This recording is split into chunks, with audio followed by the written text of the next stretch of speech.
A collection of ghost stories. Volume 1. A novel by Neil Wesson. Chapter 10. Death at Blackfriars. Three middle-aged men stood on the platform of Blackfriars underground station.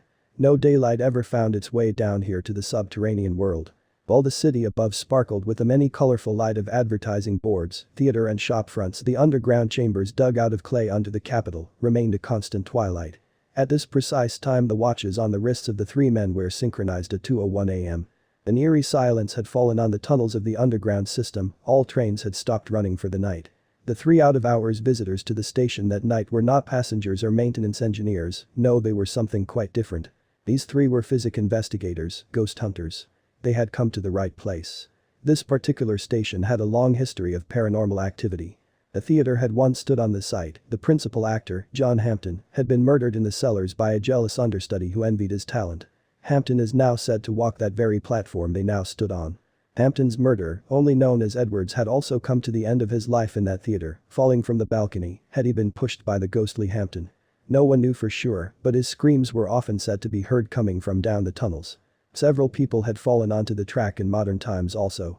Were they pushed or did they jump? We would never find out unless one of the spirits revealed themselves to such people as were staying there tonight. The three men had all read up on the station, its history and its ghosts.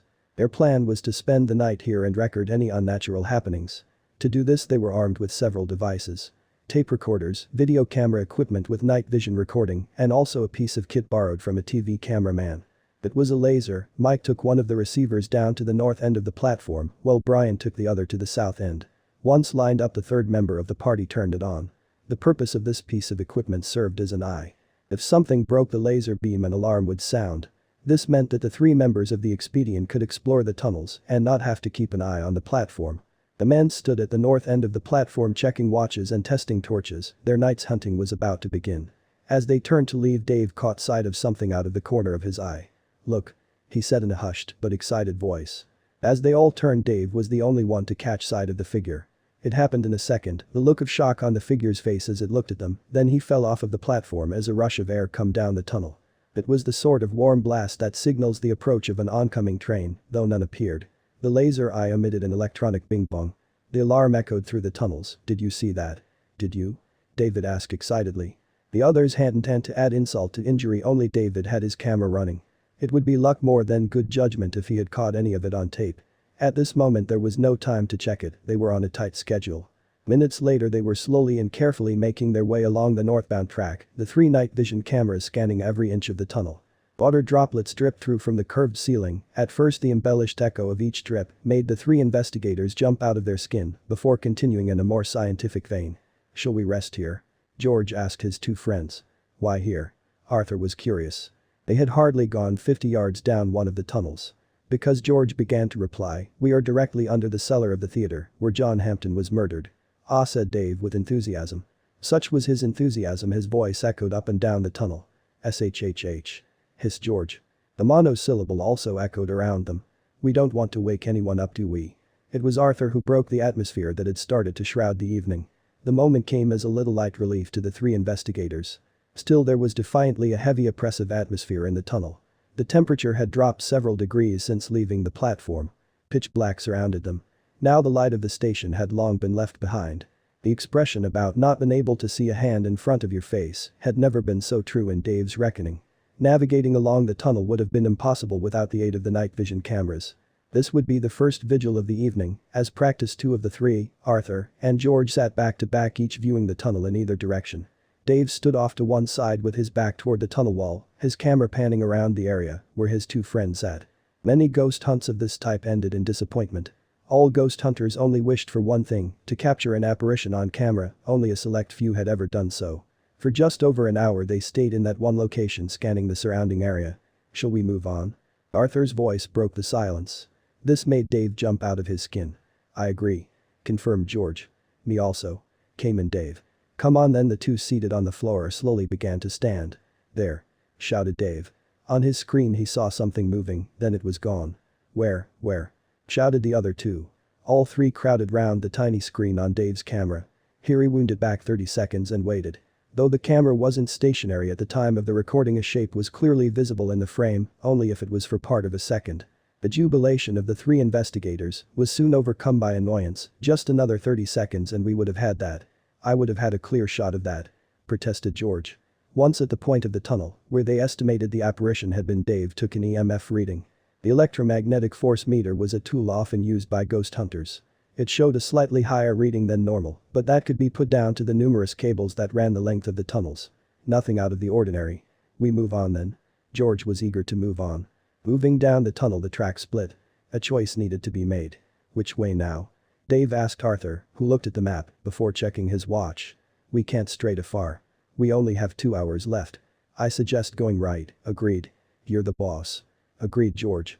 He was happy to be here, and the dark tunnels anyway was good for him. I have a feeling about the left-hand tunnel, Dave said, shining his torch down the left-hand branch of the track. We agreed, no splitting up, Arthur said firmly. I know. Dave knew the rules, but meet back here in 1 hour. Okay, Arthur said reluctantly, but if you fall and knock yourself out, it's nothing to do with me. He turned to George. George. I'm with you, Arthur. Dave watched them leave. Once they had disappeared round the bend, he made off to the left of the points. Arthur and George slowly edged their way along the line toward their third point, which was a notorious point. Workmen had reported sightings on several occasions. Time was difficult to judge in the dark tunnels. George estimated it to be 5 minutes to the service platform. This was the site of a murder. 2 engineers were working on the line in between trains. A dispute had started between the 2 men over a woman. What it was we may never know, but the dispute turned into a fight. The outcome of the struggle was that one of the men's life was ended as he fell in front of a moving train. That was the story which was reported. Did he fall, or was he pushed? The platform was the location of the next vigil. Both men positioned themselves at either end and pointed their cameras toward one another. Any movement on the service platform would be detected. Dave had also found a similar service platform down his own line. He too sat at the end of the platform and pointed his camera toward the other end. Dave had joined the other 2 ghost hunters 8 months previous after a conversation with a colleague who turned out to be a mutual friend of them all. Dave contacted the pair and joined the group.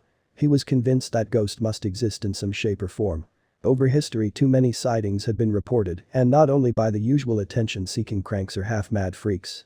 Members of the royal family had reported seeing the specters of monarchs long passed away. Not only members of the monarchy, but 2 members of the royal household reported see the famous ghost of Herne the Hunter in the grounds of Windsor Castle in 1977. Prime ministers had reported figures silently moving around the Palace of Westminster in the early of the morning. If all these people had reported such occurrences, there must surely be something in it.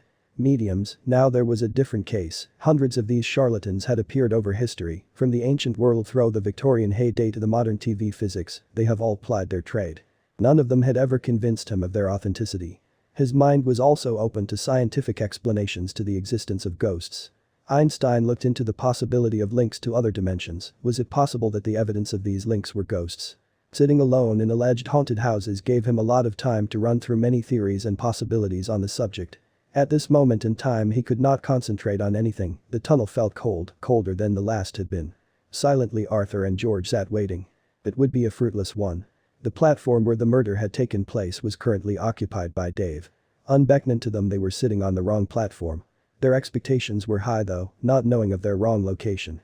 When a single point of light flashed on George's camera screen, he almost jumped for joy. Arthur, on the other hand, saw nothing. Dave stared at the small camera screen, then into the darkness. The dark could play tricks on the eyes. As he looked into the blackness, shapes seemed to twist and turn. The only way of stopping it was to focus. Focus on the only point of light, the camera screen. Why he had come down here alone he could not tell. At the time, it just felt right to him. No logical explanation could be given for it. Could logic be applied to the subject he was fascinated with? As an amateur parapsychologist, his job was to apply science to anything that may happen in an evening's investigation. He was fast approaching the point where he knew his instincts were wrong. Then the silence was broken. A scuttling sound could clearly be heard coming from somewhere in the darkness.